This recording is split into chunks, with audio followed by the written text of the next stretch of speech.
അപ്പോൾ നമ്മൾ നിൽക്കുന്നത് പുള്ളാണ്. ഈ പുള്ളിൻ്റെ പ്രത്യേകത ഉണ്ട്. നമ്മൾ ഈ നിൽക്കുന്ന ഈ സ്ഥലത്തിൻ്റെ പേരാണ് പുള്ള് അല്ലേ? അതെ. ആ സ്ഥലം തൊട്ടപ്പുറം പാലം കടന്നാൽ മനക്കോടി. പാലം കടന്നാൽ മരക്കുടി. രണ്ട് പഞ്ചായത്താണോ? അപ്പോൾ ചായ ഓക്കെ. അപ്പോൾ രാവിലെ നമുക്കൊപ്പം ചേർന്ന് നമ്മുടെ പുള്ളിലെ എല്ലാ ദേശവാസികൾക്കും നമ്മുടേതായിട്ടുള്ള ചായയാണ് കൊടുക്കുന്നത്. ചായ വിതരണം നടക്കുന്നു. നല്ല കടുപ്പമുള്ള ചായയാണ്. നല്ല മഴയത്ത് അല്ലേ, സുന്ദരമായ അതെ അതെ ഒരു അനുഭവമാണ്. നല്ല മഴ, വേനൽ മഴ പെയ്യുന്നു. നല്ല ചൂട് ചായ, നല്ല പ്രകൃതിരമണീയമായ സ്ഥലം. അപ്പോൾ ചായ കുടിച്ചിട്ട് നമുക്ക് അങ്ങോട്ട് ഇലക്ഷൻ ചൂടും ചായ ചൂടും ഒപ്പം നമ്മളുടെ വാർത്തയുടെ ചൂടും പ്രേക്ഷകരിലേക്ക് എത്തുകയാണ്. പുള്ളിൻ്റെ ഭംഗിയാണ് നമ്മൾ കാണുന്നത്. നമുക്ക് ആ കൊട്ടവഞ്ചിയെ കുറിച്ച് കൂടി ഒന്ന് പ്രേക്ഷകർക്ക് കാണിച്ചു കൊടുക്കാം അല്ലേ? കൊട്ടവഞ്ചി അവിടെ കാണിച്ചു കൊടുക്കാം. നമുക്ക് ഇവിടെ നിന്ന് കാണിച്ചു കൊടുത്തായിരിക്കും. ആ കൊട്ടവഞ്ചിയുടെ ആളുണ്ടോ? ആരാ? ഷാജി ഇവിടെയാ? ഷാജിയാണോ ഇത്? ഷാജി കൊട്ടവഞ്ചിയുടെ ആളാണ്. നിറയെ ആളുകളാണ് ഇപ്പൊ പരീക്ഷ എടുക്കല്ലേ, അവിടെ തിരക്ക് ഇത്തിരി കുറവാണ്. അല്ലെങ്കിൽ ആൾക്കാർ വരും. നിറയെ ആളുകളാണ്.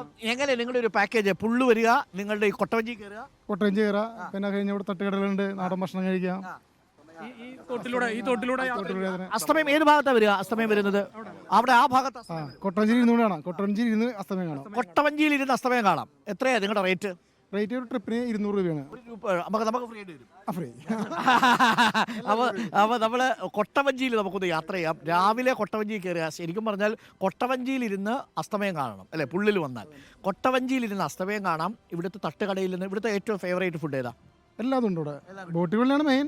എല്ലാ കടകളിലും ബോട്ടിക്കൊള്ളല് എന്ന് പറഞ്ഞാൽ എന്താണെന്ന് നിങ്ങൾക്ക് മനസ്സിലായിട്ടുണ്ട്? ബോട്ടിക്കൊള്ളി.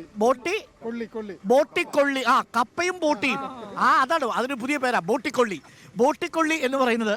അതൊരു ഇറ്റാലിയൻ പേര് പോലെ നിങ്ങൾക്ക് തോന്നും. അത് പുള്ളിന്റെ സ്വന്തമായിട്ടുള്ളൊരു ഡിഷാണ്. എന്താണ് ഈ ബോട്ടിക്കൊള്ളി എന്ന് ആരാ ഒന്ന് വിവരിക്കുന്നത്? ബോട്ടിക്കൊള്ളി എന്താ സംഭവം? ബോട്ടി എന്ന് പറയുന്നത് നമ്മുടെ പോത്തിന്റെ ഒക്കെ കുടലും അതിനുള്ള സാധനങ്ങളും, പിന്നെ കൊള്ളി എന്ന് പറയുന്നത് നമ്മുടെ കപ്പയും കുടലും അല്ലേ? അതാണ് ബോട്ടിക്കൊള്ളി എന്ന് പറയുന്നതാണ്. പുള്ളു വന്നാൽ നിങ്ങൾ അന്വേഷിക്കേണ്ടത് ഈ ബോട്ടിക്കൊള്ളിയാണ്. നാടൻ മത്സ്യങ്ങളുടെ പ്രധാന കേന്ദ്രമാണ്.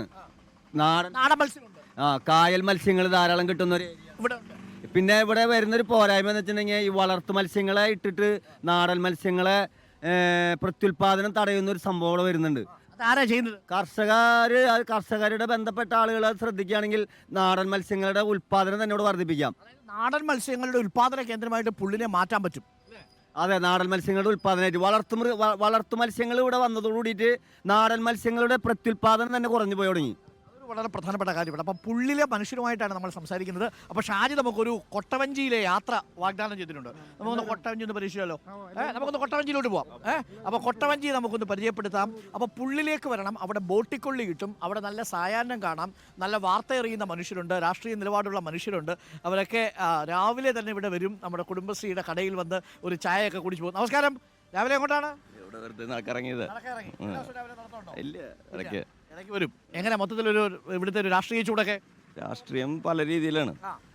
ഇപ്പോ മുരളീധരൻ വന്നതോടുകൂടി ഒരു മാറ്റം ഉണ്ടോ? നല്ല മാറ്റമുണ്ട്.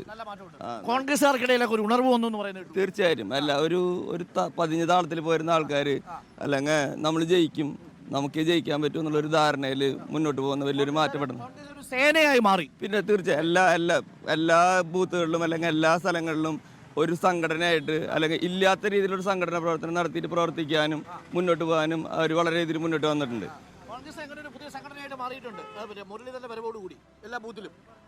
കോൺഗ്രസ് വരേണ്ടതൊരു അനിവാര്യതയാണ്. കാരണം ഈ രാജ്യത്തിന്റെ അനിവാര്യതയാണ്. കാരണം എന്താണെന്ന് വെച്ച് കഴിഞ്ഞാൽ ഇത്രയും കാലം മതേതരത്വം ജനാധിപത്യം നിലനിന്നത് കോൺഗ്രസ് ഉണ്ടായിരുന്നു കൊണ്ടാണ്. അത് തുടർന്ന് പോകണമെങ്കിൽ കോൺഗ്രസ് തിരിച്ചു വരിക തന്നെ വേണം.